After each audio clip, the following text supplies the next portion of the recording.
Hello বন্ধুরা, আমি মৌসুমি লাইফস্টাইলে তোমাদের অনেক অনেক ওয়েলকাম। হ্যাঁ বন্ধুরা, গড়িয়াহাট মার্কেটে তো আমার মেয়ে স্যাটারডে সানডেতে পড়তে আসে, তো আজকেই শেষ ক্লাস। তো আমি একটু তোমাদের সাথে শেয়ার করছি গড়িয়াহাট মার্কেট।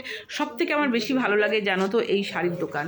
তবে বাসন্তী দেবী কলেজের সামনে যে শাড়ির দোকানগুলো আমার বেশ ভালোই লাগে। তবে দেখি একটু এদিক ওদিক ঘোরাঘুরি করি। ডেলি ওয়ারের সালোয়ার কুর্তি বেশ ভালো, হ্যাঁ তাই না, বেশ ভালো, ডেলি ওয়ারের জন্য বেশ ভালো। আমিও কেনাকাটা অনেক কিছুই করেছি এখান থেকে বেশ, তবে অনেকটা দাম দর করে কিনতে হয়, অনেক দরদাম করে কিনতে হয়। আর এখানে দেখো সবথেকে আমার ভালো লাগে এই যে মেহেন্দি পরে করোয়া চৌথের দিন তো এত ভিড় হয়, মানে সিট পাওয়া যায় না আমি দেখি। তো খুব ভালো লাগে দাঁড়িয়ে দেখি। আজকে যেহেতু লাস্ট, তো মেয়ে বললো মা চলো, মিঠি বললো যে অ্যাক্রোপলিস মলটা একটু ঘুরে আসে। অ্যাক্রোপলিস মলটা তো আমার বাড়ির সামনে। তো গড়িয়াহাট থেকে অ্যাক্রোপলিস মলে যখন নামলাম টিউশন করে প্রায় 8:30 বাজে, তো একটুখানি ঘুরে নিই। যেহেতু দুপুরবেলায় বেরোই, অতটা ভালোও লাগে না, কিন্তু মিঠি বললো মা দেখে নি আবার কবে আসবো। এখন যেমন বাধ্যবাধকতা আমার আসতেই হতো কলকাতায়, তাই না, স্যাটারডে সানডেতে আমাকে আসতেই হতো। তো আমি ঠিক আছে চল একটু ঘুরে নিই। তো এদিক ওদিক করে ঘুরলাম যা আর কি। দেখো আমাদের চেয়েও বাচ্চাদের ঘোরাটাই বেশি আনন্দ। জানি না ওরা আসতে এত ভালোবাসে, তবে অবশ্যই আসলে তো খেতে খোঁজে একদম পিৎজা বার্গার, এগুলো তো চাইবেই আর কি আমার মেয়ে। যাই হোক ও খায়, আমার যে খুবই যে একটা ভালো লাগে তা নয়, কিন্তু মিঠি খায়। যাই হোক বাচ্চাদের যাদের খুশি, হ্যাঁ সেটাই আমরা চেষ্টা করি আর কি দেওয়ার মতন, তাই না।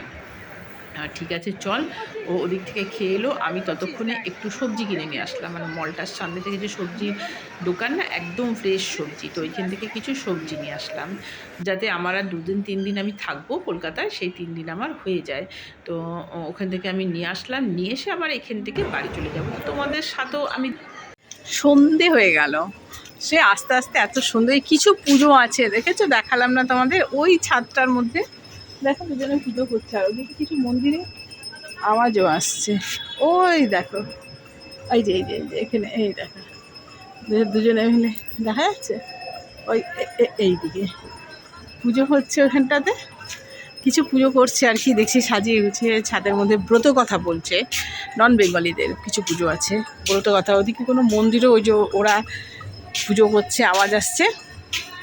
তো এই যে দেখাই ঝিকঝাক, কোথায় গেল, হ্যাঁ এই যে ঝিকঝাক লাইট জ্বলে উঠেছে। 5টা না বাজতেই অন্ধকার গো, 5টা না বাজতেই। তো যাই এবার নিচে যাই, আমি সন্ধে দিই।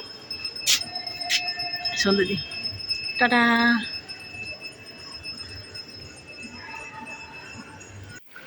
আর এই যে তরকারিটা করেছিলাম, তো এইখানে তো আমি ইন্ডাকশানে রান্না করছি কলকাতায়। ধরো এখানে তো আমার সেই রকম অতভাবে জিনিস টিনিস নেই না, তো ইন্ডাকশানটাতে মোটামুটি রান্নাটা করে নিই। ফুলকপি আলুর তরকারি করেছিলাম, সেটা একটু একদম মাখা মাখা করে নিচ্ছি, যাতে রুটি দিয়ে খাবো বলে একদম মাখা মাখা করে নেবো, জাল দিয়ে নিচ্ছি।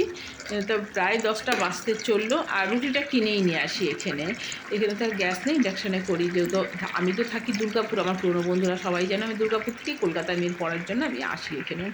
একটু বাইরেটাও তোমাদের দেখিয়ে দিচ্ছি, আমার বাড়িটাতে খুবই ভালো লাগে। এই যে রান্না করতে করতে বাইরের দৃশ্যটা দেখি না, আমার না এটা খুবই ভালো লাগে। তো বন্ধুরা আজকের ব্লগটা এখানেই রাখছি, নেক্সট ব্লগে তোমাদের সাথে দেখা হচ্ছে। খুব ছোট্ট একটি ব্লগ দিয়েছি, তোমরা সাথে থেকো, পাশে থেকো বন্ধুরা, আমিও তোমাদের পাশে আছি।